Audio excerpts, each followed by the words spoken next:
Press মিটৰ কাৰণে আপোনালোকে অহাৰ কাৰণে অশেষ ধন্যবাদ জ্ঞাপন কৰিছোঁ। কথা হ'ল কেইদিনমান আগতে ধৰ্মঘট যিহেতু হৈছিলে তাত আমি এটা স্পষ্টীকৰণ দিছিলোঁ, তাত এটা আমি প্ৰেছ মিট দিছিলোঁ যে তাত BPF জড়িত আছে বুলি। সম্পূৰ্ণ এই কথাটো আমি প্ৰমাণ কৰিবৰ কাৰণে আজি আপোনালোকক মাতি আনিছোঁ। যিহেতু তেওঁলোকে আমাৰ এগেইনষ্টে এটা কাউণ্টাৰ দিছিলে, সেই কাউণ্টাৰত তেওঁলোকে BPF মানুহ জড়িত নাই বুলি ইতিমধ্যে কৈছে। সেইকাৰণে আমি আপোনালোকক মাতিছোঁ, আজি আমি তাৰ বহু প্ৰমাণ দিম। এতিয়া কথা হ'ল যিহেতু তেওঁলোকে কৈছে যে আমাৰ এজন মণ্টু দাস ডাঙৰীয়া বুলি কোৱা এজন মানুহে তেওঁলোকে BPFৰ কৰ্মী হয় আৰু তেখেতে ৰাজু ঢাকাল ডাঙৰীয়া ইয়াত ইলেকশ্যন খেলিব নোৱাৰে বুলি কৈছে। কিন্তু তেখেতৰ আচলতে ৰাজনৈতিক জ্ঞান আছে না নাই মই নাজানো, তেওঁ নাই বুলিয়ে আমি অনুমান কৰিছোঁ। কাৰণ BTCৰ যিকোনো য'ত BTCৰ ঠাইত যিকোনো ঠাইত বাসিন্দা হ'লে BTCত ইলেকশ্যন খেলিব পাৰে। আৰু সেই সূত্ৰে চৰণ বড়ো ডাঙৰীয়াকৰ তেওঁলোকে জনালে আমি নিশ্চয় আনন্দিত হ'ম। আৰু দ্বিতীয়তে কথা হ'ল তেওঁলোকে যে কৈছিলে যে ইয়াত আমি BPF জড়িত নহয়, বিভিন্ন সংগঠন জড়িত, সেইটো স্পষ্টীকৰণ আমি নিশ্চয় দিম। মই আপোনালোকৰ মোবাইলৰ থ্ৰুজি আপোনালোকক তথ্য সহকাৰে প্ৰমাণ দিব ওলাইছোঁ। এই মোবাইলটোত যে আছে কাৰ চিন দিয়া, এইবিলাক আচলতে কোন মানুহ হয় আপোনালোকে ৰাইজক জনালে নিশ্চয় ৰাইজে বুজি পাব যে এইবিলাক আচলতে কোন মানুহ হয়। আৰু এইখিনিতে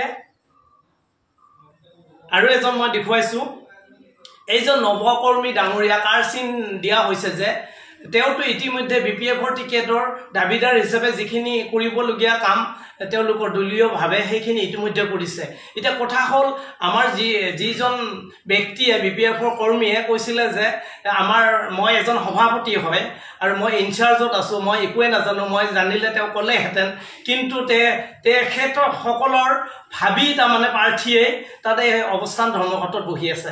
আৰু এইখিনিতে মই এটা আপোনালোকক অনুৰোধ জনাইছোঁ আপোনালোকৰ মিডিয়াৰ থ্ৰুজি যে যিবিলাক সংগঠনে ধৰ্মঘট কৰিছে তেওঁলোকক মই শ্ৰদ্ধা সহকাৰে তেওঁলোকক ছাপোৰ্ট কৰিছোঁ। আৰু তেওঁলোকে যিকোনো অনুষ্ঠানত বা যিকোনো ক্ষেত্ৰতে তেওঁলোকে ধৰ্মঘটে নহয় যিকোনো তেওঁলোকে প্ৰতিবাদ কৰিব পাৰে। এইটো তেওঁলোকৰ যিহেতু গণতন্ত্ৰৰ এটা ৰায় আছে আৰু তেওঁলোকে কৰিবই পাৰিব। এইখিনিতে এটা কথা হ'ল যিহেতু তেওঁলোকে সংগঠন যিবিলাক সংগঠন অৰাজনৈতিক সংগঠন, সেই সংগঠনৰ লগত যদি কোনোবা ৰাজনৈতিক নেতা বা পালি নেতা নতুবা সদস্য জড়িত হয়, আচলতে সংগঠনটোকেই তাৰমানে মানুহৰ দৃষ্টিত বা জনমানসত হেয় প্ৰতিপন্ন কৰাহে হয়।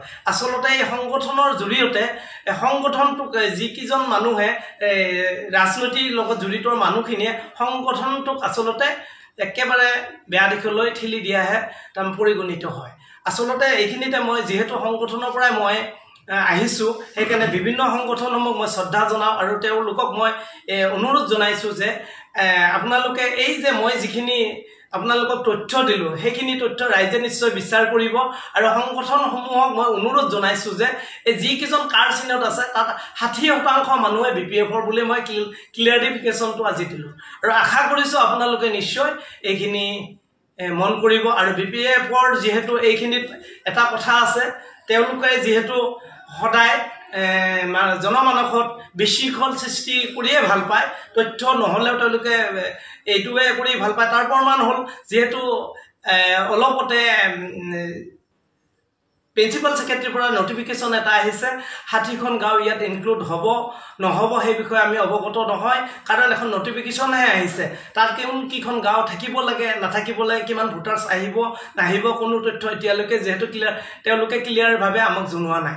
আৰু যেতিয়া জনাব হয়তো আপোনালোকক তেতিয়া জনাম আৰু আপোনালোকে হয়তো ৰাইজক জনাব পাৰিব। এতিয়া কথাটো হ'ল যিহেতু একো নজনাকৈয়ে এই যে বিবৰি বাং তেওঁলোকে আবুল তাবুল বকিছে, এইটো আচলতে বৰ দুখৰ বিষয়। আৰু সংগঠনসমূহক মই বিনম্ৰ অনুৰোধ জনাইছোঁ, আপোনালোকে শ্ৰদ্ধা সহকাৰে মই অনুৰোধ জনাইছোঁ, কাৰণ মই সংগঠনৰ পৰা অহা ব্যক্তি হিচাপে এনেকৈ যদি আপোনালোকে বিভিন্ন ৰাজনৈতিক দলৰ লগত সদায় শ্বেয়াৰ কৰে বা তেওঁলোকৰ লগত বহে বিভিন্ন অনুষ্ঠান ধৰ্মঘট বা বিভিন্ন প্ৰতিবাদত, তেতিয়াহ'লে আচলতে আপোনালোকে সংগঠনখিনিক শেষ কৰাহে হ'ব। ধন্যবাদ। ছাত্ৰ সংগঠন তথা বিভিন্ন যিবিলাক 5 চেৰভাঙৰ যিখিনি সংগঠন সেইদিনা ধৰ্মঘটত হৈছে তেওঁলোকক মই সশ্ৰদ্ধ প্ৰণাম জনাইছোঁ, শ্ৰদ্ধা কৰোঁ। কাৰণ ময়ো এটা সংগঠনৰ পৰাই আহি আজি ৰাজনৈতিক মঞ্চ পাইছোঁ আৰু যিহেতু মই কোচ ৰাজবংশী হিচাপে আমাৰ আক্ৰাছো আছে এতিয়া কথা হ'ল যিহেতু তেওঁলোকে কোনোবা ধৰ্মঘট বা প্ৰতিবাদ কৰিছে কিন্তু তাৰ পিছত আহি বিপিএফে যিহেতু তেওঁলোকৰ লগত আহি যোগদান দিছে এই ক্ষেত্ৰত সংগঠনটোৰ হেও প্ৰতিপন্ন কৰা ৰাইজৰ দৃষ্টিত হেও প্ৰতিপন্ন কৰাৰহে পৰিগণিত হৈছে সেইকাৰণে মই বিভিন্ন সংগঠনসমূহক অনুৰোধ জনালোঁ যাতে আপোনালোকে অদূৰ ভৱিষ্যতে প্ৰতিবাদ বা কিবা ধৰ্মঘট কৰিলে বিভিন্ন ৰাজনৈতিক দলক কেতিয়াও যেন প্ৰশ্ৰয় নিদিয়ে আৰু যদি প্ৰশ্ৰয় দিয়ে তেতিয়াহ'লে আমিও সহজভাৱে ল'ব নোৱাৰিম আপোনালোকেও ল'ব নোৱাৰিব ধন্যবাদ ইয়াৰ লগতে মই ক'ব বিচাৰিছোঁ যে ৫ নং চেৰপাঙৰ ভাৰপ্ৰাপ্ত সভাপতি মণ্টু দাস দেৱৰ মতে